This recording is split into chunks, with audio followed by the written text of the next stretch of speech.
Assalamualaikum warahmatullahi wabarakatuh. Alhamdulillah wassalatu wassalamu ala Rasulillah. Amma ba'd. Muslimin dan muslimat rahimani wa rahimakumullah. Alhamdulillah, segala puji bagi Allah Subhanahu wa taala. Di atas rahman Allah, hidayatut taufiq. Pada pagi ini kita dapat menyambung pembelajaran kita buat siri yang kedua di dalam kita mempelajari tentang amal, kelebihan-kelebihan beramal, yang mana amal yang kita akan bicarakan pada pagi ini adalah kelebihan bersedekah. Alhamdulillah, pada siri yang pertama pada minggu lepas, kita telah dapat mengetahui bahawa jika kita bersedekah, sama ada pada bentuk sedekah yang wajib seperti berzakat, ataupun kita menginfakkan, memberi nafkah yang berbentuk wajib, ataupun kita bersedekah dengan sedekah yang sunat, semua ini terkandung di dalam kelebihan bersedekah. Yang pertama, akan mendapat keampunan dan pahala yang wa ajran azima, mendapat maghfirah dan juga mendapat pahala yang sangat agung, iaitu ayat yang kita telah baca dalam suratul Al-Ahzab ayat nombor 35, iaitu maghfiratan wa ajran azima. Yang kedua, alhamdulillah, pada minggu lepas kita dapat mempelajari bahawa sedekah ini dapat membersihkan dan dapat menyucikan jiwa kita, sebagaimana dalam surah Taubah ayat nombor 103.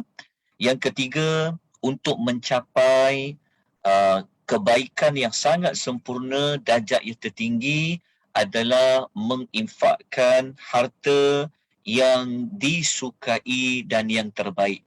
Kemudian, kita juga dapat mempelajari bahawa kelebihan keempat dapat menghapuskan dosa-dosa yang kita lakukan. Yang kelima, ibadat daripada amalan kita bersedekah dapat memelihara kita daripada kita mengikuti sifat bakhil. Yang ketujuh, yang keenam, Allah melipat gandakan pahala kepada kita semua. Kita dapat pahala berlipat ganda seperti mana dalam surah Al-Baqarah ayat 261. Kemudian yang ketujuh, bukti kita beriman kepada Allah Subhanahu wa taala. Yang ke-8, dapat mengubati penyakit-penyakit jasmani. Dan yang ke-9, membersihkan harta orang-orang yang berniaga. Dan yang ke-10, dapat memadam kepanasan alam kubur. Jadi kita akan sambung yang ke-11 pada pagi ini. Jadi dekat nota tu ada kesilapan pada menomborkan senarai kelebihan. Jadi saya minta tuan-tuan dan puan buatkan pembetulannya. Jadi sepatutnya yang ke-10 ni dia sudah menjadi nombor 11. Jadi pada nombor 10, tukar dia kepada nombor 11. Baik, nombor 11, kelebihan bersedekah dapat menyelamatkan kita semua daripada mengalami kesukaran, kepanasan matahari di hari akhirat. Maknanya akan mendapat salah satu naungan Allah Subhanahu wa taala. Apakah dalilnya? Dalilnya adalah berdasarkan hadis Nabi sallallahu alaihi wasallam, inna dhillal mu'minin yaumal qiyamati sadaqatuhu. Sabda Nabi sallallahu alaihi wasallam, sesungguhnya naungan seorang yang beriman pada hari kiamat ialah sedekahnya. Naungan bagi seorang mukmin pada hari kiamat adalah sedekahnya. Hadis ini adalah hadis riwayat Imam Ahmad dalam musnadnya. Maknanya salah satu amalan yang boleh membantu seseorang daripada mengalami kepayahan menghadapi kepanasan matahari adalah dengan sedekah yang dia keluarkan kerana Allah semasa hidupnya, seperti mana hadis Nabi sallallahu alaihi wasallam. Yang berikutnya adalah yang ke-12. Okey, yang ke-12 adalah dapat melindungi diri kita daripada azab api neraka. Membawa maksud daripada sedekah yang kita keluarkan, Allah Ta'ala akan jauhkan kita daripada api neraka, yang api neraka ini kepanasannya itu boleh dirasai dengan jarak yang jauh. Jadi moga-moga sedekah yang kita lakukan kerana Allah, Allah akan memalingkan wajah kita daripada kepanasan api neraka. Kelebihan yang ke-12 ini sebenarnya ia adalah berdasarkan hadis Nabi sallallahu alaihi wasallam, yang mana Nabi sallallahu alaihi wasallam bersabda, "Ma minkum," kita terus pergi lihat pada terjemahan sabda Nabi sallallahu alaihi wasallam, "Ma minkum min ahadin," tidak ada seorang pun di antara kamu, illa sayukallimuhullahu, kecuali Allah akan berbicara kepadanya, laisa bainahu wa bainahu turjumani, Allah akan berbicara kepadanya secara langsung antara dia dengan Allah tanpa ada penterjemah. Maknanya sabda Nabi SAW beritahu kepada kita, nanti di hari akhirat kita akan bertemu dengan Allah. Tidak ada pihak yang akan menjadi perantaraan penterjemah antara kita dengan Allah.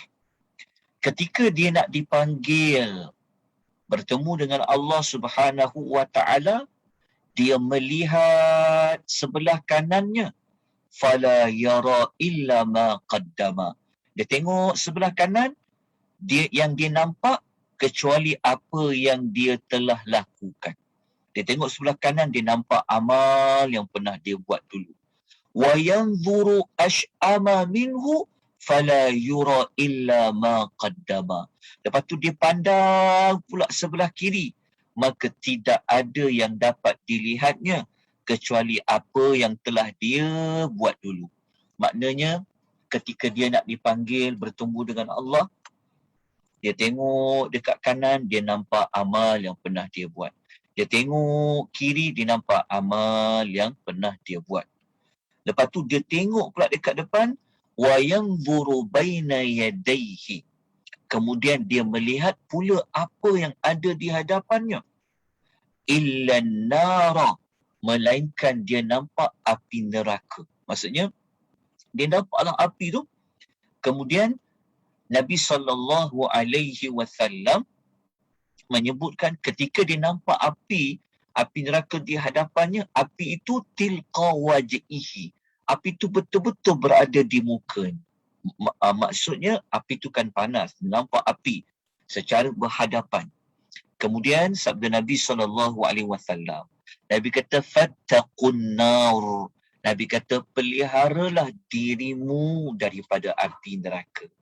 Nabi kata jagalah diri kamu, lindunglah diri kamu daripada api neraka, walau bisyiqqi tamratin, walaupun dengan sebesar sebelah biji tamar. Maknanya walaupun separuh tamar, kalau boleh digunakan untuk jauhkan diri kita daripada api neraka, kata Nabi, lakukanlah. Hadis riwayat Al-Bukhari, juga hadis riwayat Muslim.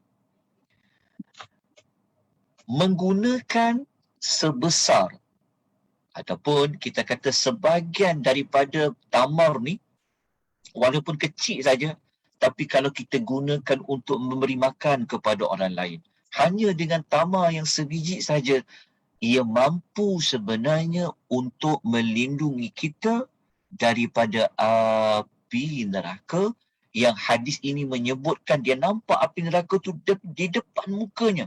Dia nampak di hadapan mukanya. Jadi Nabi SAW memberikan kita satu petunjuk di antara kelebihan sedekah ini.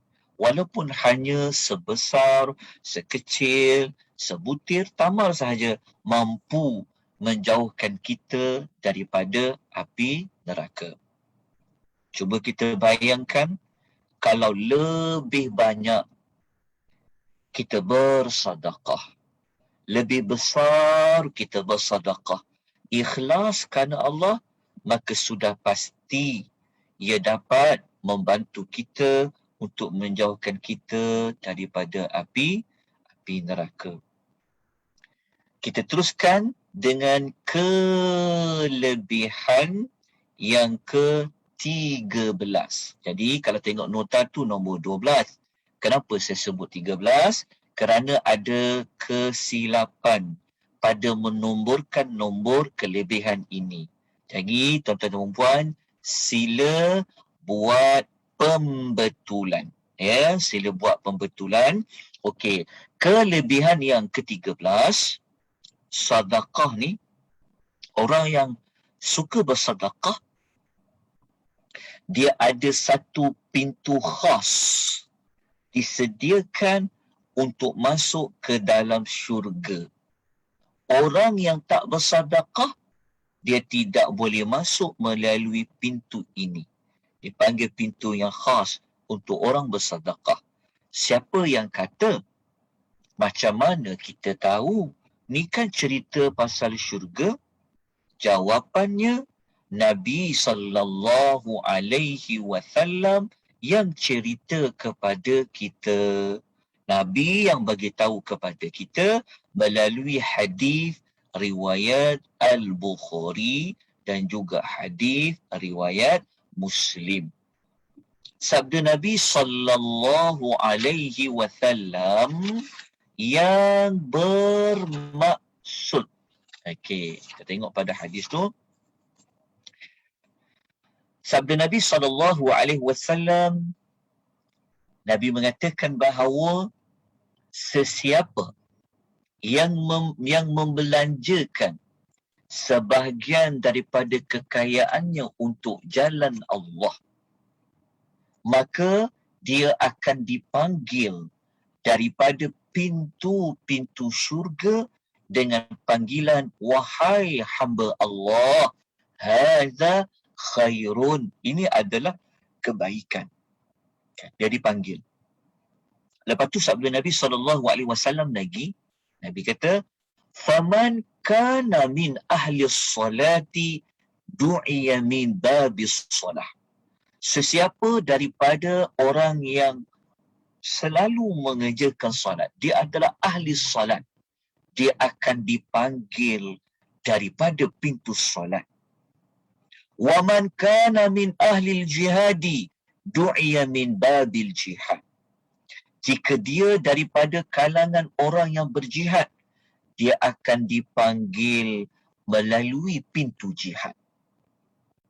Lepas tu sabda lagi Nabi SAW, wa man kana min ahli sadaqah du'iya min babis sadaqah.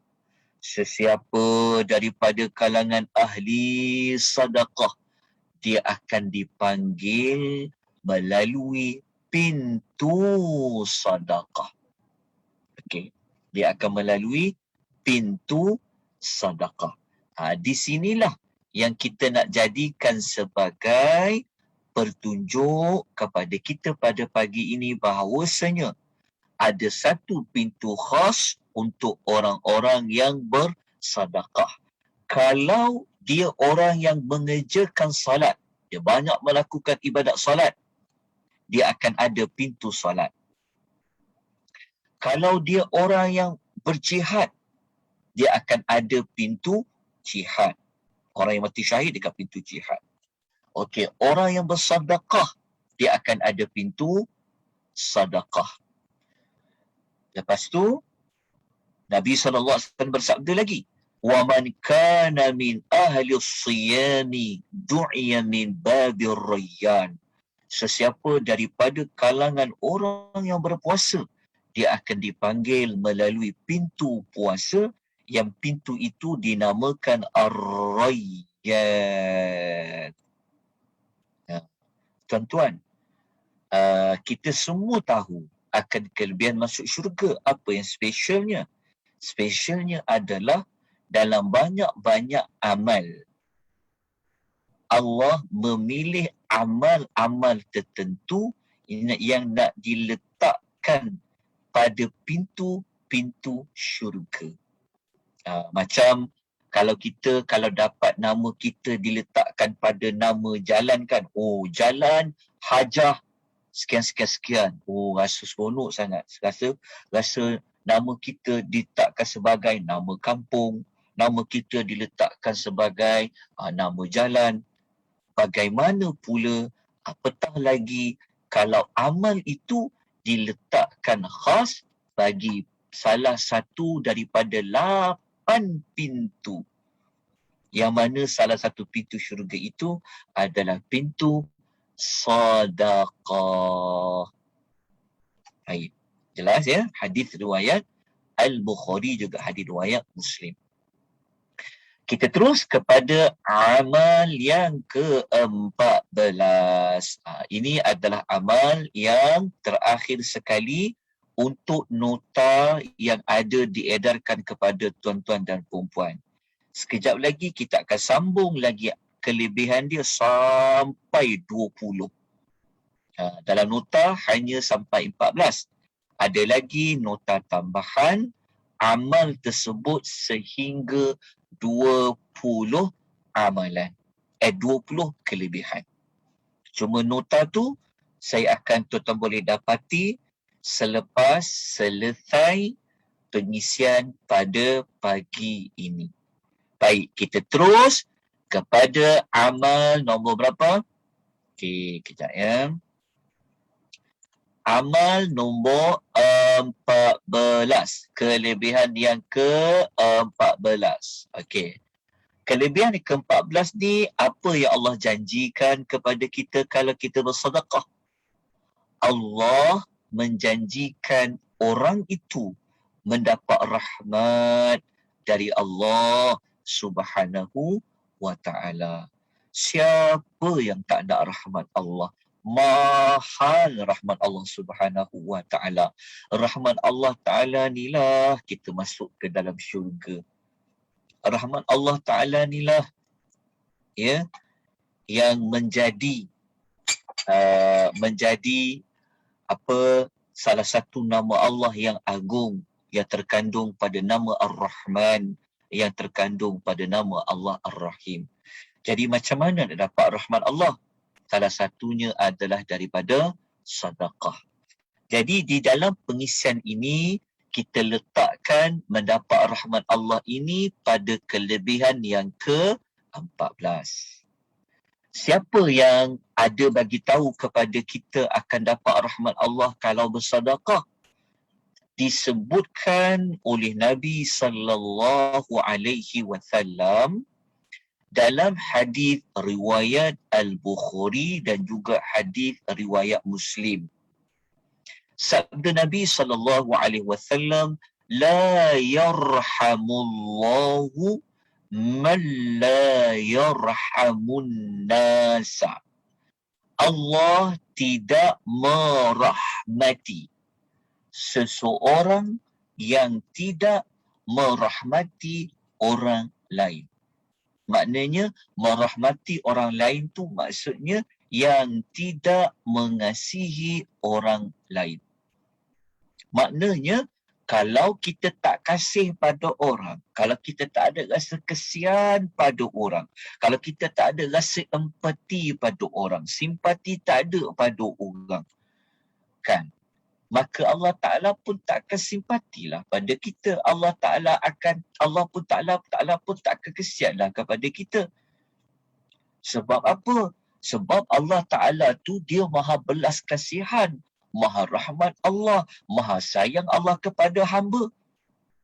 Bahkan yang kita dapat di tangan kita ni, apa yang kita miliki, semuanya pemberian Allah. Tetapi kita tak nak bantu orang lain. Oleh sebab itu, kalau kita merahmati orang lain, ada kesian pada orang lain, dengan jalan kita membelanjakan harta yang ada pada kita, maka Allah Ta'ala pun akan rahmat pada kita.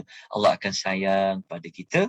Hadis riwayat Al-Bukhari dan Muslim. Jadi tuan-tuan dan puan, Alhamdulillah, kita selesai 14 kelebihan bersedekah berdasarkan kepada nota yang pertama. Dan sebentar lagi kita akan masuk pula kepada amal ataupun kepada kelebihan, ya, kepada kelebihan yang ke-15. Baik, kalau ada sebarang pertanyaan,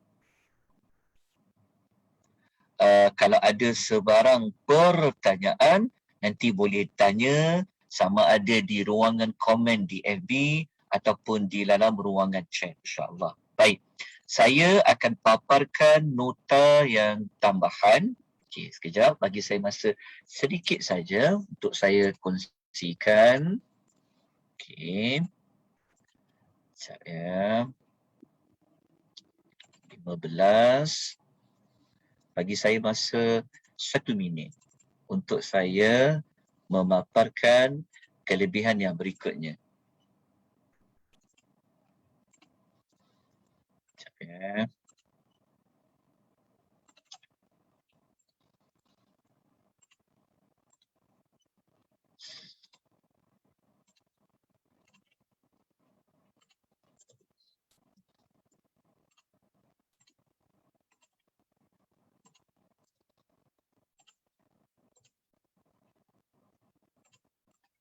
Sekejap ya. Okey. Saya akan paparkan sekarang nota untuk nota tambahan. Satu lagi nota yang dapat sempat saya kemaskini lah. Okey, kita pergi kepada amal yang kelebihan yang ke-15. Tadi kita berhenti pada kelebihan nombor berapa? Kelebihan nombor 14. Okey, kita sambung. Okey. Oh, saya tak guna ni apanya. Okey, tuan-tuan dengar suara saya dengan jelas ya? Jelas Ustaz. Dengar Ustaz. Jelas. Jelas. Alhamdulillah. Okey. Kelebihan yang ke-15 adalah daripada sedekah tersebut, ia merupakan salah satu penyebab mendapatkan husnul khatimah. Apa itu husnul khatimah? Husnul khatimah maknanya dia mendapat kesudahan hidupnya ataupun penutup hidupnya ditutup dengan perkara kebaikan. Maknanya hujung hayat dia nak mati tu, dia berada di dalam melakukan kebaikan. Salah satunya adalah daripada bersedekah. Kelebihan 15 ni sebenarnya disebutkan oleh Rasulullah sallallahu alaihi wasallam di dalam hadis riwayat Ibnu Sahin, juga riwayat Abu Nuaim dalam Akhbar Asbahan. Hadis ini kategorinya adalah hasan. Sabda Nabi sallallahu alaihi wasallam, "Man khutima lahu bi it'ami miskinin." Sesiapa yang kehidupannya diakhiri, yang kehidupannya ditamatkan, ataupun sesiapa yang penghujung hidupnya bi it'ami miskinin, dengan memberikan makan kepada orang miskin, muhtasiban 'ala Allah azza wa jalla, dia memberi makan kepada orang miskin kerana mengharapkan pahala dari Allah wa azza wa jalla, dakhalal jannata, nescaya dia akan masuk ke dalam syurga. Perkataan nescaya dia akan masuk ke dalam syurga itulah yang merujuk kepada dia ini penghujung hidupnya adalah mendapat kebaikan. Dan Nabi kata, man khutima lahu, sesiapa kehidupan akhirnya, maknanya hujung akhir hidupnya dengan memberi makan kerana Allah. Sebab itu digalakkan kalau kita berada dalam kesakitan kan pada hujung-hujung usia, kalau ada mana ahli keluarga kita yang kita dapati dalam keadaan yang sudah teruk, yang sudah nazak dan sebagainya, maka kita bantulah insan tersebut dengan kita menyedekahkan, mensedekahkan apa saja atas nama orang itu. Kita dah belajar dah sebelum ini, salah satu yang boleh mengubati orang yang sakit adalah dengan sedekah. Kadang-kadang selalu orang minta kita doakan. Betul. Doa adalah senjata orang mukmin. Kan? Orang kata, dimaklumkan, saya nak maklumkan ada ahli keluarga saya yang sedang nazak sekarang. Saya ada saudara saya yang sedang sakit sekarang. Maka lepas ni bukan hanya mengharapkan orang lain berdoa, tetapi kita boleh menggunakan dengan menginfakkan, mensedekahkan harta itu. Jika ditakdirkan orang itu dia nazak, tetapi kita telah sedekahkan atas namanya, ataupun kita membantu insan tersebut, moga-moga dia mati dengan hujung hidup dia itu adalah dengan memberi makan kepada orang miskin. Ini disebutkan contoh salah satu sedekahnya. Tapi kalau kita boleh beri makan, sangat bagus. Boleh. Sangat baik. Ni di antara amal yang boleh kita bantu orang-orang yang lain. Baik, ini adalah hadis riwayat Ibnu Syahid. Okey, habis untuk kelebihan yang ke-15. Yang ke-16, orang yang bersedekah ini, ia termasuk salah seorang yang akan didoakan oleh para malaikat.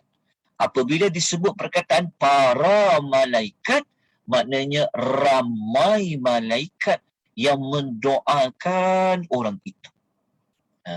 Kita tuan-tuan, orang yang ikhlas bersedekah, sebenarnya kita tak patut pun minta orang lain doakan kita. Ini bukan kesilapan lah, kita betulkan.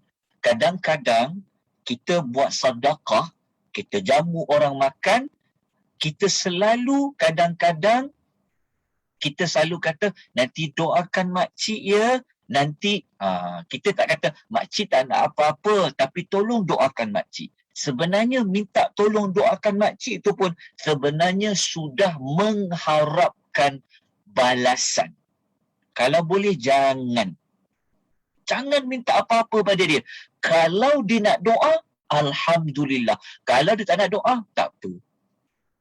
Dan kadang-kadang kita selalu berlaku perlu dibaikilah. Kadang hantar makanan dekat masjid, tapi kita mengharapkan jemaah masjid buat sesuatu kepada kita. Buat apa? Doakanlah, buat doa selamatlah. Kita pun jamu orang makan. Jadi, kita menjamu orang masjid makan, menjamu jemaah-jemaah makan, mengharapkan orang itu buat sesuatu kepada kita. Ini kalau boleh diperbetulkan. Kita jamu orang masjid makan, kita panggil orang makan, kita tak minta orang tu buat apa-apa pada kita. Itu sebenarnya yang lebih sempurna dari sudut menyedekahkan sesuatu. Kalau orang tak doakan kita pun tak apa.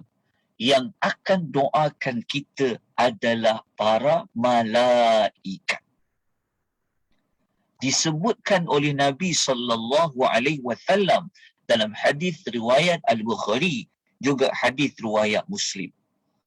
Ini hadis ni selalu kita dengar. Yang mana sabda Nabi SAW.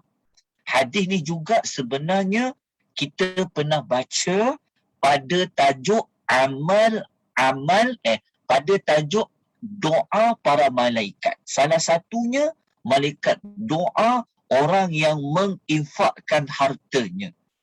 Yang mana hadis ini riwayat Bukhari Muslim menyebutkan setiap hari akan ada turun 2 malaikat. Satu malaikat mendoakan kebaikan, satu malaikat mendoakan keburukan. Kita jangan ingat malaikat doakan kebaikan saja.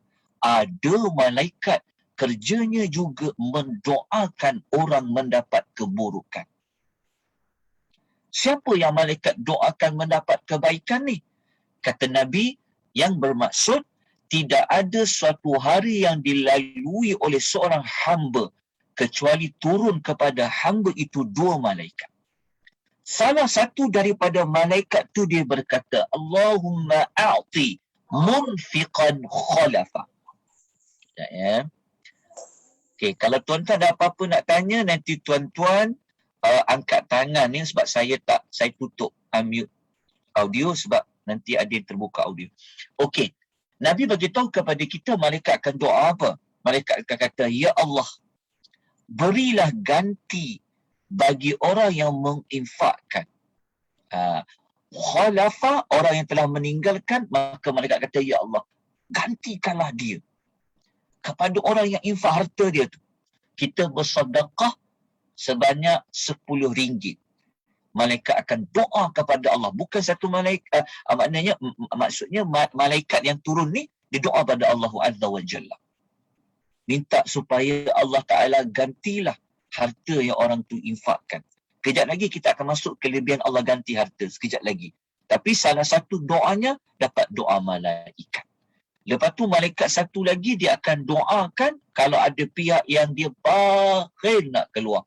Berkira-kira dia untuk dia keluarkan hartanya. Maka sabda Nabi SAW, malaikat tu mengatakan, Allahumma a'ti mumsikan talafa. Ya Allah, hancurkanlah harta orang yang bakhil. Okay, hadis riwayat Bukhari dan Muslim. Sebab tu kita jangan ingat kita yang kedekut, orang yang kedekut bakhil ni, dia duk ingat harta dia tak berkurang. Sebenarnya selagi dia simpan harta dia, tak menunaikan kewajipan, selama itulah setiap hari malaikat akan mendoakan supaya Allah Ta'ala binasakan harta dia. Harta dia tidak memberi manfaat kepada dia. Jadi hati-hati tuan-tuan dan perempuan di dalam bab harta ini. Jadi moga-moga setiap hari kita didoakan oleh para malaikat. Okey, doa malaikat ni tuan-tuan, janganlah hanya memahami malaikat doa hanya pada orang infak harta saja. Tidak. Sebab itu tuan-tuan dan puan-puan digalakkan merujuk kembali tajuk khusus doa para malaikat. Salah satunya orang yang bersedekah, orang yang menginfakkan harta dia. Apa saja. Dia berikan nafkah dia yang wajib kepada kedua ibu bapa dia ke, dia berikan nafkah dia kepada isteri dia ke, dia berikan nafkah itu kepada anak dia itu semua di bawah tajuk sedekah tu. Kan? Dia memberikan zakat ke, ataupun dia membayar mana-mana fidyah yang belum dia bayar ke, ataupun dia memang buat sedekah yang sunat, maka dia mendapat doa daripada malaikat yang Allah utuskan kepada mana-mana anak Adam pada setiap hari. Ada malaikat yang mendoakan. Baik, kita terus kepada amal yang ke-17. Saya selalu sebut amal, maafkan saya. Kelebihan yang ke-17. Dapat menampung ibadah zakat ataupun mana-mana yang wajib kita keluarkan. Dia bukan pada zakat saja. Okey.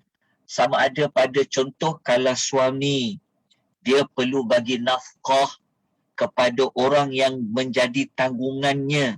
Jadi kalau ada mana-mana yang kurang tanggungan yang wajib dia beri tu, dengan sedekah sunat dia akan tampung nafkah wajib yang dia ada tinggalkan.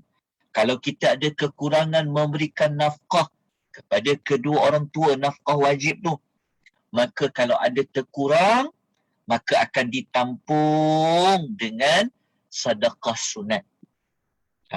Terutama sekali adalah pada ibadat zakat. Contoh kalau ada zakat fitrah yang pernah dulu waktu kita main-main dulu, waktu tu kita mungkin ada kekurangan kan, akan ditampung dengan sedekah sunat yang kita buat. Begitulah. Okay, jadi kelebihan yang ke-17 ni sebenarnya ia berada pada hadis yang berkaitan dengan ibadat solat. Okey. Hadis pasal sedekah dia berada di dalam hadis yang menyebutkan tentang ibadat solat. Okey, saya baca hadis tentang ibadat solat ni, nanti kita akan kaitkan dengan bab sedekah. Walaupun hadis ni kita tak jumpa perkataan sedekah, tetapi ia berada pada perkataan yang kita akan sebutkan nanti. Okey, kita tengok di sini baik-baik. Okey, hadis ni kita semua sudah sedia maklum. Amal pertama yang Allah akan hisab di hari akhirat adalah solat fardu. Okey, Allah tengok solat fardu. Maknanya kita dengan Allah Ta'ala ni ada banyak yang Allah Ta'ala akan hisab. Kita dengan Allah bertanggungjawab dalam bab apa? Yang rukun Islam tu lah. Kan? Solat, zakat, puasa, haji kan?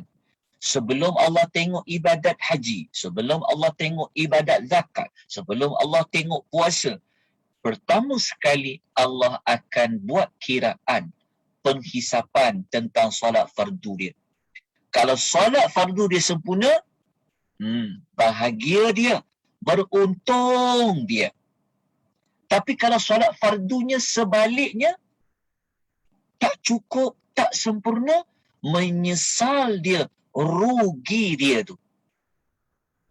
Lepas tu, Allah Ta'ala memberikan peluang. Peluang dari sudut apa? Jika seseorang itu didapati ada kekurangan daripada sesuatu amal wajibnya. Maknanya, kalau sembahyang fardunya itu ada kekurangan, tak cukup waktu dan sebagainya, maka Allah bagi peluang kedua dengan melihat ada tak orang itu membuat amal solat sunat yang lain. Allah bagi peluang. Allah kata, okey, cuba kamu wahai malaikat, tengok hamba tu, dia ada buat tak solat-solat sunat? Sekiranya ada, maka sempurnakanlah apa-apa kekurangan solat wajibnya. Kalau orang solat fardunya sempurna, kan, memang tak dapat dinafikan lagi lah, sangat bermanfaat solat sunat dia. Tapi kalau ada orang solat fardunya tak sempurna, Allah bagi peluang kedua dengan melihat solat sunat lain ada tak dia buat. Tengok sembahyang tarawih ada tak buat, ada tak buat solat sunat rawatib, ada tak buat qiyamul lail dan pelbagai solat sunat. Maka solat sunat yang dia buat tu Allah Ta'ala gunakan untuk menampung kekurangan solat fardunya. Kemudian, perkataan kemudian inilah yang kita nak jadikan sebagai petunjuk kepada kita, Allah Ta'ala kata kepada para malaikat, kemudian cara menghitung amal lain.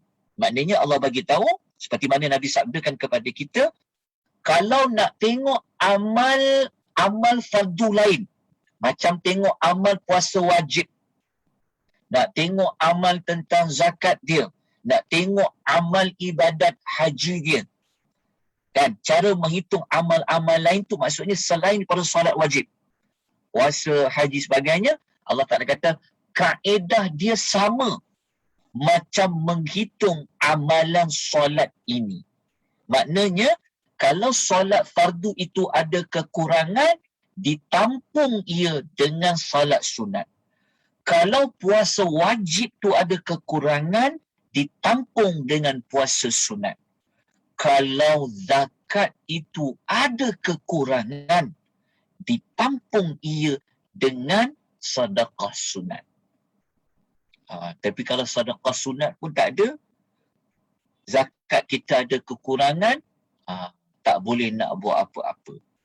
Sebab itu, sedekah sunat yang kita buat ni dapat menampung perkara wajib yang ada kaitan dengan harta. Sama ada zakat, sama ada pada nafkah wajib dan lain-lain. Okay, hadis riwayat Tirmizi. Kita pergi kepada kelebihan yang ke-18. Yang ke-18, siapa yang suka bersedekah, kan? Dia nak tolong orang lain, Allah Ta'ala akan tolong orang tu. Allah juga akan bantu dia untuk dia keluar daripada kesulitan. Dalam bahasa lainnya, nak mudah faham dia, kalau kita dalam kesulitan, jalan keluar dia adalah melalui sedekah. Kalau kita ada sesuatu yang kita belum dapat selesaikan, nak minta Allah Ta'ala tolong kita, maka jalannya adalah juga dengan sedekah. Lepas tu besar sedekah ni, tuan-tuan. Kan? Kita anak nak periksa, boleh cucu nak ada, nak dapat temu duga ni, nak dapat temu duga dapat kerja ni kan. Kita buatlah apa pun bentuk ibadat, doa pada Allah. Minta Allah Ta'ala tolong. Kita boleh dengan kita bersedekah. Kan? Moga-moga anak kita tu luluslah periksa dengan baik. Boleh dengan jalan sedekah. Boleh. Sebenarnya. Sebab itu, kita janganlah harap sana orang lain doakan kita. Jadi kalau kita belajar, kita boleh buat sendiri. Tak perlu minta orang lain doakan. Betul tak? Semua kita boleh buat sendiri. Antaranya melalui jalan kita mendekatkan diri pada Allah. Kita dah masuk 18 kelebihan sedekah ni. Jadi ingat, sedekah ni antara amalan yang sangat baik dengan syarat ikhlas. Nanti saya akan paparkan satu lagi, nanti saya akan paparkan tajuk kelebihan ikhlas. Dekat tajuk kelebihan ikhlas tu nanti akan ada tajuk tentang harta juga. Okey. Kelebihan ke-18 ni sebenarnya adalah berdasarkan banyak hadis, tapi saya kongsikan 2 hadis daripada Nabi SAW. Yang pertama, hadis riwayat Muslim. Sabda Nabi SAW, "Wa man yassara 'ala mu'sirin." Siapa yang memudahkan kepada orang yang dalam kesempitan, yassarallahu 'alaihi fid dunya wal akhirah.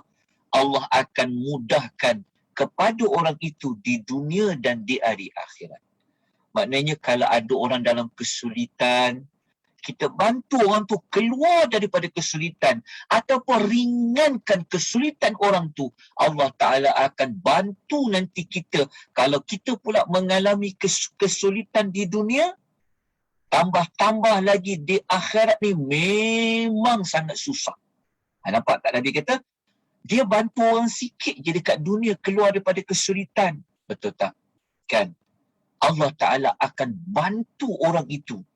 Kesulitan dekat dunia, kesulitan di hari akhirat. Tetapi kita kalau kita bantu orang, kita janganlah macam kita kata pepatah, ada ubi, ada batas, ada budi, ada balas tu. Bukan.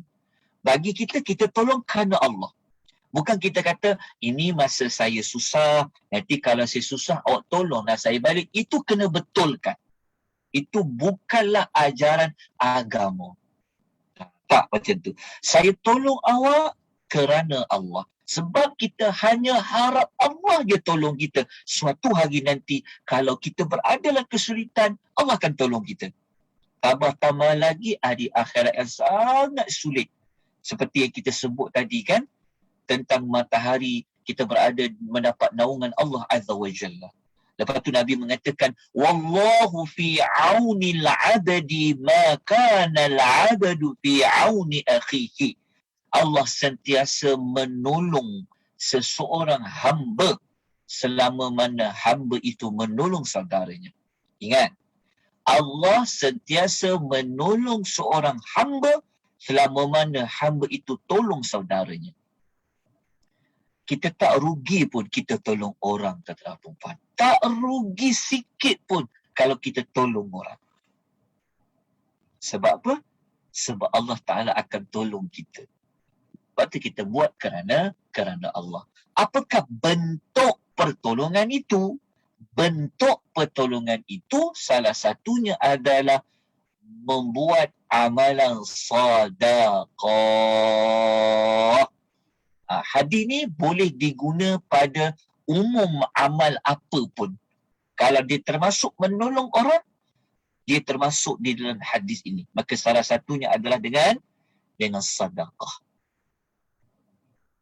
Hadis kedua, sama seperti hadis pertama, cuma ada sedikit ada pertambahan maklumat yang mana Nabi SAW mengatakan, وَمَنْ كَانَ فِي حَاجَةِ أَخِيهِ كَانَ اللَّهُ فِي حَاجَتِهِ. Sesiapa yang menyempurnakan keperluan saudaranya, Allah akan menyempurnakan keperluannya. Allah akan menyempurnakan keperluan itu maksudnya hajat dia. Sesiapa yang meringankan daripada seorang Muslim, Allah akan meringankan daripadanya satu kesusahan daripada kesusahan hari akhirat. Hadis riwayat Bukhari Muslim. Maknanya akhirat ni banyak susah ya. Akhirat ni banyak susah. Jadi salah satu yang akan bantu kita keluar daripada susah itu adalah dengan kita semasa dekat dunia, kita ringankan seorang Muslim, sempurnakanlah hajat seorang Muslim yang lain. Baik tuan-tuan perempuan, moga-moga kita dapat manfaat.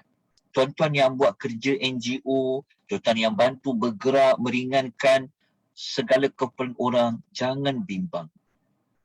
Kan? Teruskan perbuatan tersebut, ikhlaskan Allah. Nanti kita akan nampak hasilnya. Dekat dunia pun kadang-kadang kita nampak hasilnya. Dan apatah lagi nanti di hari akhirat. Jadi hadis ni juga tuan-tuan perempuan ya, boleh gunakan untuk kita keluar daripada segala kesulitan. Kalau kita ada masalah, kalau kita menghadapi perkara yang sulit dalam hidup ni, tuan-tuan, salah satu caranya kita bantu orang lain. Kesilapan kita adalah kita tak nak tolong orang lain sebab alasannya aku pun susah. Aku pun ada masalah. Aku tak boleh nak tolong kau. Ini sebenarnya benda yang kena betulkan. Sebenarnya kita yang ada masalah ni nak minta Allah lapangkan masalah kita, bagi jalan masalah kita. Kita tolong orang yang ada masalah. Bukan kita kata, aku pun ada masalah, aku pun tak nak tolong kau. Jangan tuan-tuan. Sebenarnya, cara kita nak keluar pada masalah, kita tolong orang bermasalah. Itu salah satu cara solusi masalah. Ambil hadis ni. Kalau kita susah, sebenarnya kita bantu orang susah. Bukan alasan kata, aku pun susah. Sebab hadis tu kata Allah akan membantu seorang hamba selama mana hamba tu membantu orang lain. Percayalah pada hadis ni. Yakin pada Allah Azza wa Jalla. Yakin tu tuan-puan.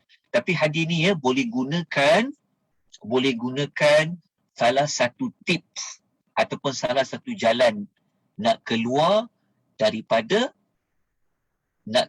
ataupun solusi kepada masalah. Manfaatkan. Semoga kita dapat buat sesuatu tindakan berdasarkan apa dan Allah dan Rasul memberikan panduan. Bukan kita ikut cara orang. Bukan kita ikut kaedah orang yang faham istilah aku susah tak nak bantu orang susah. Sebagainya. Itu kita kena betulkan. Begitu juga kita tak nak ikut cara orang, hari ni aku tolong kau, besok kau tolong aku pula. Itu pun tak betul. Itu pun kena diperbetulkan. Kalau orang tu appreciate sangat pada kita, engkau ni selalu tolong aku. Aku banyak menyusahkan kau. Maka apakah cara paling terbaik kita jawab pada dia? Tak apa, saya buat ni kerana Allah Ta'ala. Biarlah Allah je yang balas segala jasa baik saya. Sebab tu kalau kita kata, kalau kita harapkan orang balas, kita akan kecewa. Kita tak akan dapat apa-apa. InsyaAllah, moga-moga kita dapat menambahkan banyak pengetahuan dan kita dapat betulkan cara kita melakukan sesuatu amal kebaikan.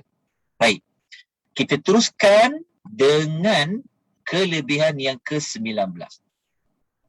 Kelebihan 19 ni adalah orang yang menginfakkan hartanya. Allah Ta'ala akan selalu tenangkan dia dan dia tidak akan bersedih. Tidak takut dia. Tidak sedih dalam perkara apa. Okay, kita tengok dulu dalilnya, nanti kita akan ulas. Baik, ini berdasarkan Suratul Baqarah ayat 274. Allah mengatakan, A'udzubillahi minasyaitonirrajim. Alladzina yunfiquna amwalahum bil-laili wan-nahar. Orang yang membelanjakan, menginfakkan hartanya pada waktu malam dan waktu siang, sirra dengan cara tersembunyi, wa alaniyah dengan cara terbuka. Ayat ni juga ya ibu-ibu, ayah-ayah, tuan-tuan dan puan-puan, boleh gunakan ayat ini menjadi sebagai panduan cara nak bersedekah ni nak buat macam mana. Terbuka ke ataupun nak diam-diam. Al-Quran menyebutkan boleh dua-dua cara tu. Okey. Lepas tu Allah mengatakan falahum ajruhum 'inda rabbihim. Okey, nombor satu, maka mereka beroleh pahala di sisi Tuhan mereka. Yang nombor satu pahala ni kita dah ulas pada kelebihan yang sebelum dia dapat pahala. Itu sudah pasti. Yang kedua kata Allah wala khaufun 'alaihim, dan mereka tidak akan merasa bimbang. Ini kelebihan kedua. Merasa bimbang ni merujuk kepada perkara yang berada di hadapan dia. Kan kita, benda yang kita takut nak menempuh alam kubur, kita nak berhadapan nanti di hari akhirat, takut. Macam kita baca kisah lelaki tadi.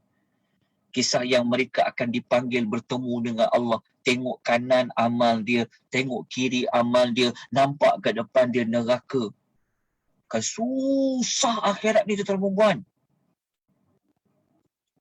Jalan dia ada pada sedekah. Maka orang yang menginfakkan hartanya, dia buat sembunyi ke, dia buat terbuka ke, janji dia ikhlaslah. Maka yang kedua, Allah Ta'ala dia tidak akan merasa bimbang. Dia tidak akan merasa ketakutan. Seperti mana orang lain yang melalui alam akhirat yang tidak membekalkan apa-apa amal. Sedekah dia akan teman dia dalam kubur. Kita masih ingat tak? Kelebihan kita baca sebelum ni, yang salah satu kelebihan sedekah boleh memadam kepanasan kubur. Dalam hadis lain, apa saja amal kita buat, amal tu akan bertukar menjadi orang yang akan teman orang itu di dalam kubur. Sebab tu ya Allah, tak rugi apa-apa pun kalau kita buat kebaikan. Tak rugi apa-apa pun. Walaupun orang tak tahu. Tak apa, biarlah. Allah Ta'ala Maha mengetahui. Jadi tak akan merasa bimbang. Kemudian yang ketiga, Allah kata, walahum yahzanun. Serta mereka tidak akan bersedih. Bersedih tu dia merujuk kepada benda yang telah berlaku. Contohnya macam ni. Kita kan kadang-kadang berat hati juga. Kan nak keluar duit belanja ni. Betul tak? Kan? Nak keluar RM100 ni, aku ni dah lah tak ada kerja. Betul tak? Kan? Suami pula dah tak ada kadang-kadang tu kan. Anak-anak pula semua ada komitmen dia. Betul tak? Ni nak keluar ni, ada orang nak buat kutipan ni kan. Contoh lah. Betul kan? Macam mana ni? Jadi kalau kita dah keluar duit tu, janganlah, kadang-kadang kita sedih juga. Allah, nyesal pula aku bagi RM100. Ya Allah, bimbang. Jangan macam tu. Jangan risau. Jangan bersedih. Nanti kita akan dapat kelebihan yang satu lagi nanti, kita akan dapat berita gembira. Iyalah, kan? Kita dah lah duit SP dah tak banyak, duit pencen pun dah tak banyak, contoh kan, kerja pun dah tak ada dan sebagainya. Tapi jangan bersedih. Jangan bersedih. Okay, Allah Ta'ala akan beri kita sesuatu. Mungkin kita kena kupas tajuk rezeki, khas tajuk rezeki saja. Okay. Dapat ya tentang maklumat ni dalam suratul Al-Baqarah. Dalam suratul Baqarah. Baik, kita lanjutkan dengan kelebihan yang satu lagi. Okay, kita tengok dalam kelebihan ke-20. Dia tak banyaklah, pendek je ada di pengisian, insyaAllah. Baik, kelebihan ke-20, Allah suka sangat orang tu. Allah suka sangat orang tu bersedekah. Kenapa? Orang yang bersedekah ni adalah orang baik. Orang yang buat kebaikan. Allah suka orang yang buat kebaikan. Allah sebut maklumat ni dalam suratul Baqarah ayat 195. A'udzu billahi minasyaitonir rajim wa ahsinu, kata Allah, dan berbuat baiklah. Berbuat baik tu antaranya bersedekah. Innallaha yuhibbul muhsinin. Sesungguhnya Allah menyukai orang yang berbuat baik. Menyukai, bukan sekadar manusia yang suka, Allah pun suka. Sesungguhnya Allah menyukai orang yang berbuat baik. Berbuat baik, muhsinin ni, salah satu daripadanya adalah melalui jalan sedekah. Baik dia cari duit sendiri, kan, letih dia, tapi dia tolong orang lain. Baik dia ni. Maka Allah pun mengatakan, Allah suka sangat kepada orang yang membuat kebaikan. Beruntung tuan-tuan, kalau kita termasuk dalam kumpulan manusia yang Allah suka, yuhibbu. Allah suka dekat kita. Sebab tu buat kebaikan ni, biarlah cari suka Allah. Bukan pada suka manusia.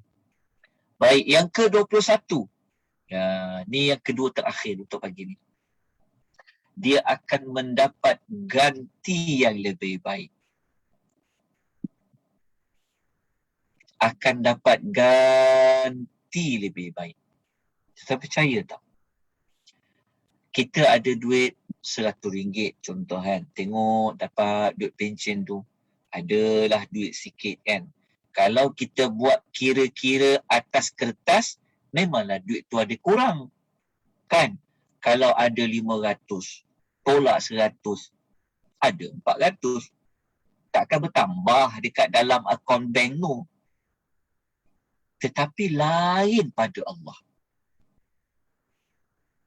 Pada Allah, sebenarnya Allah ganti. Perkara ni sebenarnya disebut oleh Allah dalam surah Sabah. Kenapa kita kata dapat ganti lebih baik? Sebab kalau Allah ganti, Allah tak akan ganti yang sikit-sikit. Allah akan bagi balasan yang lebih baik. Sabda Nabi sallallahu dalam Al-Quran, dalam surah Sabah ayat 39. Ingat ayat ni. Ayat ni kalau boleh ingat, sangat baik. Allah mengatakan apa? وَمَا أَنْفَقْتُمْ مِنْ شَيْءٍ فَهُوَ يُخْلِفُ وَهُوَ خَيْرُ الرَّازِقِينَ. Apa saja yang kamu nafkahkan, kamu infakkan, kamu sedekahkan, maka Allah akan menggantikannya. Allah bagi tahu dekat kita yang harta kita ni juga dari Allah. Kita keluarkan harta itu, Allah kata Allah akan ganti. Dan Allah kata dia itu sebaik-baik pemberi rezeki. Patutkan nak kapi kalau Allah ganti tuan-tuan, ya Allah. Tidak. Kalau Allah ganti ni, ganti yang macam mana? Allah akan ganti yang lebih baik tuan-tuan. Yakinlah pada Allah. Cuma cara Allah ganti tu, kita jangan faham ganti semata-mata dengan duit juga. Kan? Mungkin Allah ganti tu 100 yang kita keluarkan tadi, contohnya Allah ganti kita kesihatan yang tak perlu keluar duit berpuluh-puluh ribu. Pernah tak kita tengok orang punya nak dapat kesihatan belanja sampai beratus-ratus ribu? Kadang-kadang kan. Tapi kadang-kadang kita tengok, kadang kita ni tak duit banyak pun. Tapi Allah bagi kita sihat. Yang sihat tu tidak boleh dibayar dengan wang ringgit kadang-kadang. Allah ganti dan rezeki dalam bentuk yang kita tak tahu. Sebab tu tajuk ni sebenarnya, kalau ayat Quran tuan-puan ya, kalau kita belajar tajuk rezeki, ayat ni salah satu yang kita akan bawa jadikan sebagai salah satu cara nak Allah murahkan rezeki lah. Allah ganti. Kita jangan duk faham rezeki hanya pada nilai. Tuan-tuan, banyak sebenarnya tajuk dia tentang rezeki ni. Jadi pegang ayat ni. Allah akan gantikannya. Okay. Kemudian kita tengok dalam hadis Nabi SAW, hadis kursi ni. Ya Allah Ta'ala berfirman. Allah kata, anfiq ya bani Adam. Allah kata, infaklah wahai anak Adam. Unfiq alaika. Nescaya aku akan memberi infak kepada kamu. Allah kata, wahai anak Adam, kau infakkanlah harta kau. Nescaya aku akan infakkan kepada kamu. Sama macam Al-Quran tadilah. Kalau kita keluarkan, Allah ganti. Kalau kita betul-betul faham harta tu bukan kita punya, Allah yang punya. Tapi nak keluar tu berat je kita rasa. Kan? Tapi Allah Ta'ala pujuk kita. Allah bagi semangat kepada kita dengan Allah menjanjikan kelebihan. Anak Adam, kau keluarkan je, kau infaklah. Nanti aku akan infak kepada engkau, kata Allah Subhanahu wa Ta'ala. Sebab tu kita buat apa-apa, biar Allah je balas pada kita. Janganlah kita minta harap pada orang. Allah akan bagi pada kita. Allah melihat kita buat apa, Allah tengok kita buat apa. Lepas tu tak perlu kita cari pada habuan pada pada manusia. Sebab kalau kita ambil habuan pada manusia, kita tak dapat dah habuan bagi Allah. Kan? Jadi, hadis ni jadikan sebagai penguat kepada amalan untuk mensedekahkan harta yang ada pada kita. Baik, kita pergi yang ke-22. Okey, yang ke-22 ni saya tak sempat nak masukkan hadis dia. InsyaAllah nanti saya akan masukkan hadis dia. Yang ke-22 ni, ini pun sangat mahal dia punya kelebihan dia. Maksudnya kenapa? Kalau kita baca tadi kan Allah ganti kan harta kita. Yang ini tuan-tuan, yang kita sedekah itulah sebenarnya harta kita. Tuan faham tak? Yang kita sedekahkan tu, itulah harta kita yang sebenar. Ramai orang dia akan kata, kita mati ni tak boleh bawa duit dalam kubur. Betul. Memang betul lah. Kan, bayangkan. Kita tak boleh berpisah dengan handphone. Tak boleh berpisah dengan jam kita. Tak boleh berpisah dengan barang kemas kita. Tak boleh berpisah kita dengan harta kita kan. Tapi kalau kita mati, jam tangan pun tak boleh bawa masuk dalam kubur. Tak ada satu orang harta dia, hatta baju dia yang mahal tu pun tak boleh dia pakai untuk dia masuk dalam kubur. Betul tak? Kita pernah tak fikir? Kan? Baju yang kita miliki, yang kita beli ni, kan? Tak dipakaikan kita ketika kita mati. Kita kena pakai apa? Kita pakai kain kafan. Ya Allah! Tak ada apa-apa pun harta kita ni kan. Kita mati saja, habis. Tapi sebenarnya, ada harta kita boleh bawa di sekali dalam kubur. Boleh tak buat? Cara dia macam mana? Tukar harta tu jadi amal. Kita tak bolehlah bawa RM100 tu, duit kertas tu dalam kubur tu. Tapi kita boleh tukar duit RM100 tu dengan amal. So, amal daripada duit tu nantilah dia akan teman kita. Kita faham tak maksud dia? Dan yang RM100 itulah harta kita yang boleh bawa kita sampai dalam syurga.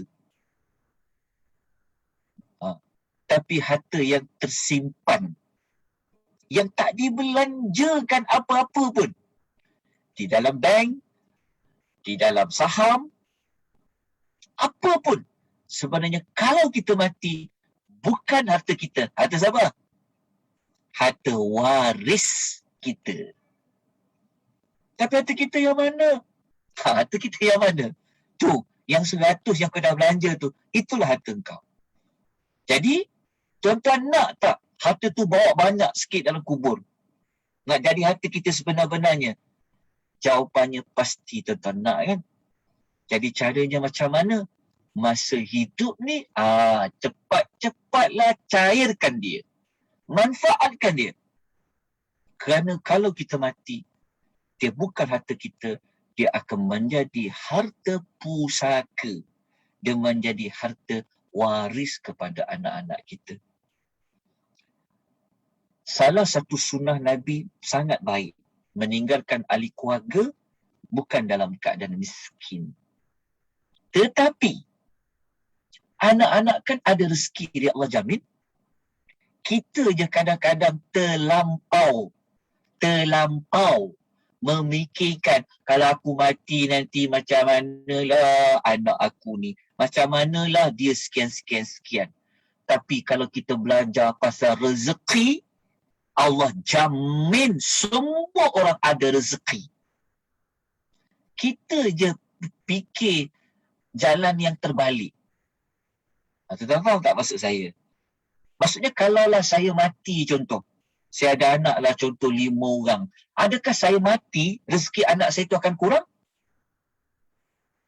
Tak. Anak rezeki dia.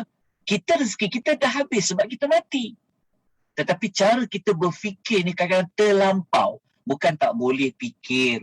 Anak sekarang susah nak dapat kerja. Betul tak? Dengan ekonomi, belajar, belum tentu belajar tinggi-tinggi. Boleh kita bantu kat situ. Tapi jangan sampai melampau. Kita memikirkan tentang orang yang hidup, kita tak fikir kita yang nak hidup ni, kita yang nak mati dalam kubur tu. Tuan-tuan, kita kan telah lalui. Cuba kita tengok. Cuba kita ambil contoh macam ni lah. Mudah depan mata kita. Kita dah tak ada mak ayah contoh. Mungkin ada orang dah tak ada ahli keluarga dia tersayang. Orang yang hidup, ingat tak orang yang mati tu? Dia buat apa orang yang mati tu? Kadang-kadang je ada orang, kadang-kadang dia buat majlis tu ingat.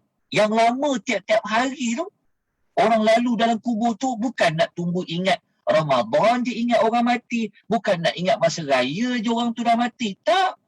Orang mati tu memerlukan amal setiap saat yang berlalu di dalam kuburnya. Jadi caranya macam mana? Caranya harta yang ada masa hidup ni cepat-cepat kita hantar dia. Cepat-cepat kita. Kerana ialah menjadi harta kita yang sebenar.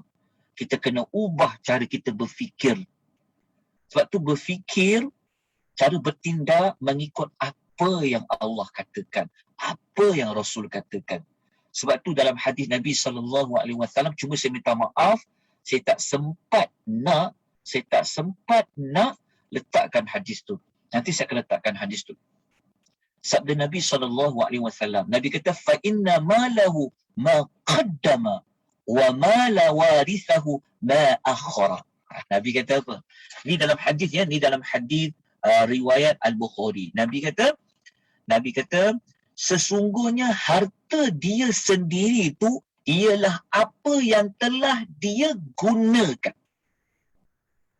Yang dia tak guna lagi tu kata Nabi, itu harta waris dia. Saya kena ingat ya.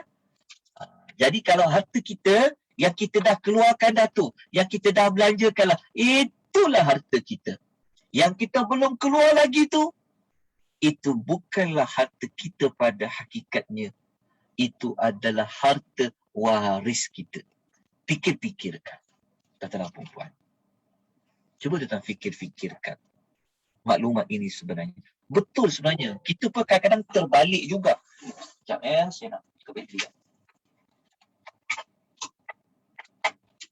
Sekejap Okey. Jadi pada hadis ni memberikan kita sebenarnya kalau kita bersedekah, kita belanja harta kita, sebenarnya itulah harta kita sebenar. Tapi kalau kita tinggal, tak guna apa-apa, dia akan jadi harta waris.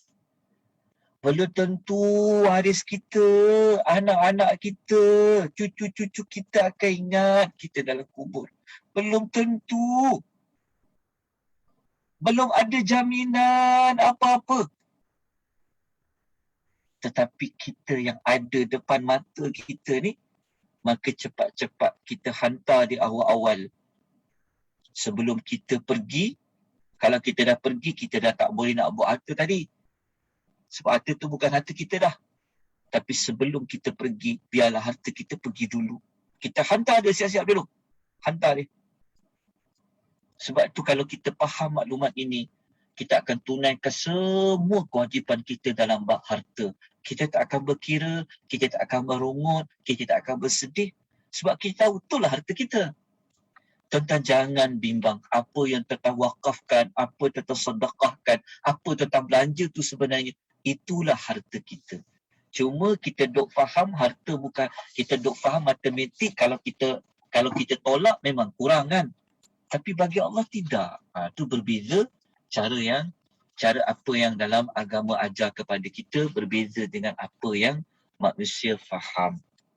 Baik, tuan-tuan dan puan yang dirahmati oleh Allah Subhanahu wa taala, cukuplah untuk 22 kelebihan tentang sedekah ni. InsyaAllah nanti minggu depan kita sambung lagi bab sedekah ni.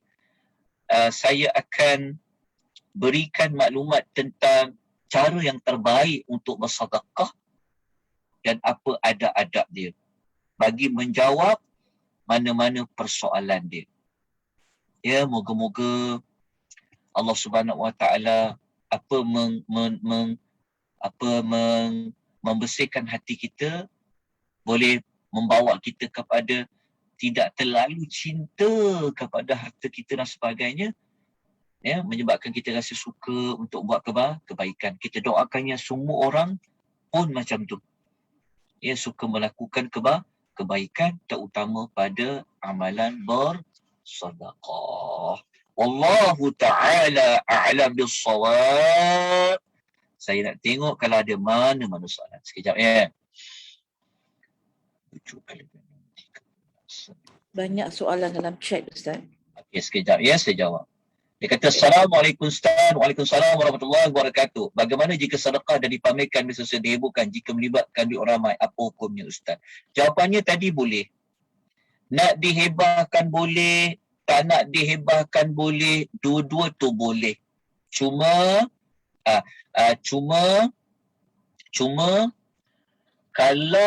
kalau kita boleh buat secara diam-diam, ia lebih baik.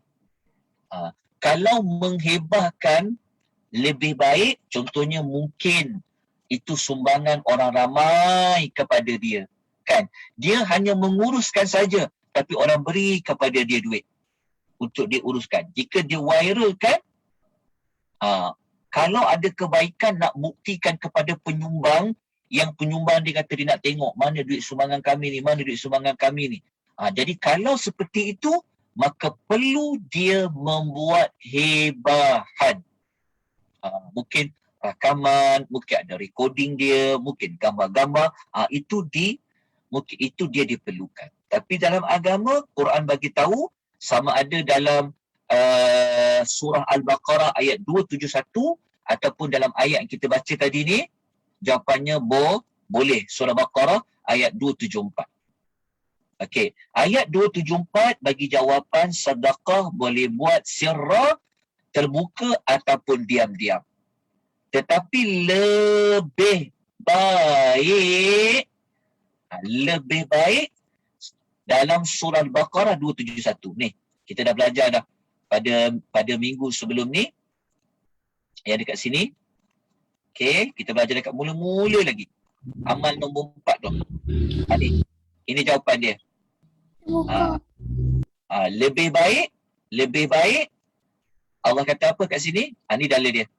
Sekejap ya, ini dalil dia. Jika kamu merahsiakan sedekah-sedekah itu, kata Allah, jika kamu merahsiakan sedekah itu, Allah kata apa? Ia lebih baik. Dia lebih baik. Tengok, lebih baik ni dia bergantung pada orang lah. Lebih baik ni sebenarnya dia membantu kepada ikhlas. Dia membantu kepada ikhlas. Sebab apa tahu? Kita bimbang, mula-mula kita okey. Kita boleh jaga ikhlas. Tapi apabila kita kalau kita orang puji, kita bimbang, kita termakan pujian orang tu, menyebabkan kita nak buat amal tu kerana nak dengar pujian tu. Itu bimbang. Hati-hati. Dalam masa yang sama, kita jangan hukum mana-mana manusia. Jangan cepat kita nak hukum manusia. Kalau kita tengok dalam media sosial ke mana, kalau ada orang dia viral kebajikan dia buat, kita jangan cepat-cepat nak hukum orang itu dari sudut hatinya. Jangan cepat-cepat kita nak kata lah dia ni riak lah dia nak menunjuk-nunjuk lah. Jangan. Sebab Quran membenarkan dua cara. Heboh pun boleh, nak diam-diam pun boleh. Dia buat kerana Allah, tak kerana Allah, itu bukan kerja kita. Allah saja yang maha mengetahui. Jadi jawapannya boleh puan. Boleh dibuat secara hebahan.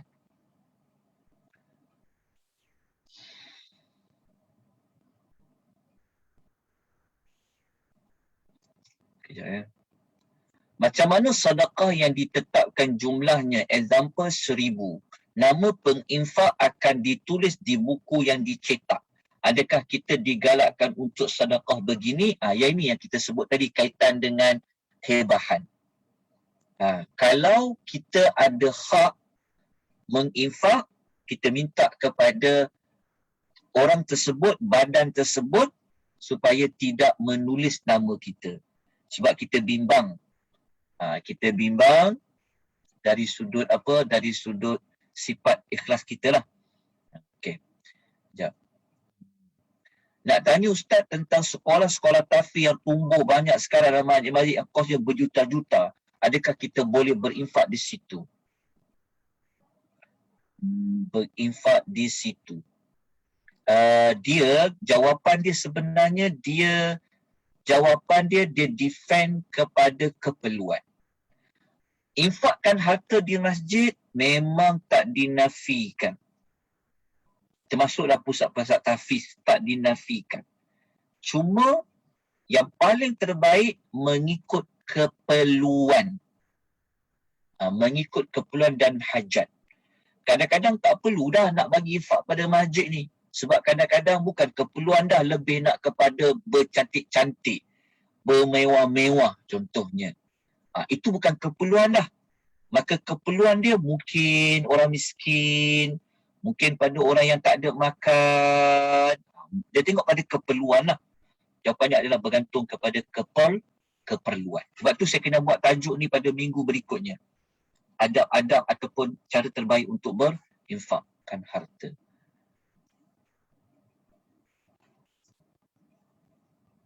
Sekejap ya. Beri duit bulanan pada ibu bapa yang cukup keperluan dari sudut keuangan. Dikira sedekah ke nafkah? Dikira sedekah ke nafkah? Nafkah, dia ada nafkah wajib. Nafkah ni sebenarnya infak.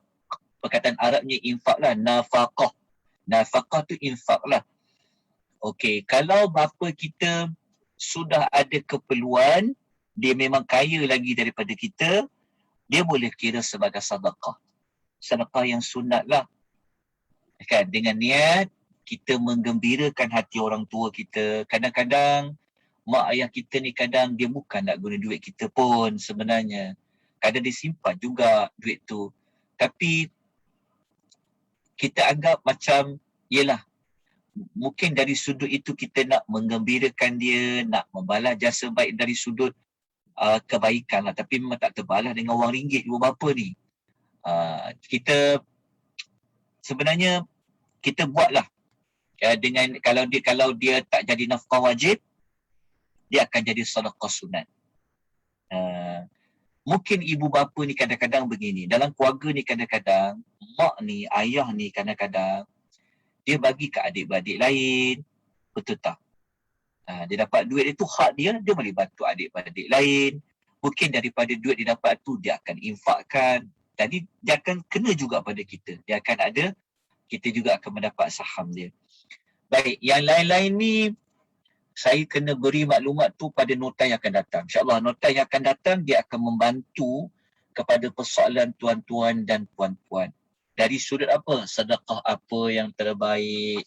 Nak dahulukan apa? InsyaAllah pada minggu depan ya. Pada minggu depan, nanti kita akan buat siri yang ketiga tentang kelebihan sedekah. Tapi kita akan fokus pada adab-adab bersedekah. Okey, kita buat tajuk kepada adab-adab bersedekah. Dalam masa yang sama, kita akan pergi kepada sedekah yang paling utama. Nanti kat sini akan dapat jawapan. Masjid ke, pusat tahfiz ke. Kita akan buat tajuk ni. Sedekah yang paling utama dulu. Untuk gandakan lagi pahala dia. Baik, tuan-tuan dan puan, saya minta maaf tak dapat nak jawab semua persoalan. Okey, ada pertanyaan secara verbal tak? Ada mana-mana pertanyaan secara verbal? Ada. Kalau tiada, tak ada soalan Okey, insyaAllah pada minggu depan tu saya minta ruang pada penaja kita, penganjur kita pada pagi ni, tuan-tuan dan perempuan, untuk kita ambil satu tajuk. Dia kaitan dengan kelebihan amal juga. Tapi dia lebih kepada macam mana nak gandakan lagi amal sedekah tu dengan kita belajar tajuk sedekah yang paling utama. Itu insyaAllah pada minggu depan ya. Maknanya minggu depan tu kita akan belajar tajuk tu insya-Allah. Nota ni saya akan masukkan nanti dekat Google Drive bertajuk kelebihan aman. Baik, ada mana-mana pertanyaan lagi yang lain? Tuan-tuan dan puan, terima kasih banyak-banyak kepada Persatuan Wanita Islam Prihatin. Silakan Kak Mazidah kalau ada apa-apa makluman. Ya, buat masa ni tak ada apa-apa Ustaz. Jadi saya buka jika tiada soalan. Kita boleh sambung minggu depan sebagaimana Ustaz sebut tadi ya. Ya. Sama minggu depan ya insya-Allah. Terima kasih banyak-banyak kepada Persatuan Wanita Islam Prihatin, tuan-tuan dan puan. Jika siapa yang bergerak nak ke hulu ke hilir ke mana-mana ya, rentah negeri, pastikan tuan patuhi SOP ya. Patuhi SOP, kemudian hati-hati di jalan raya, gunakan kesempatan untuk melakukan amal-amal soleh. أقول قولي هذا وأستغفر الله العظيم وبلا التوفيق والهداية والسلام عليكم ورحمة الله وبركاته. Waalaikumsalam. Ustaz. Terima kasih Ustaz. Terima kasih Ustaz. Assalamualaikum. Terima kasih Ustaz.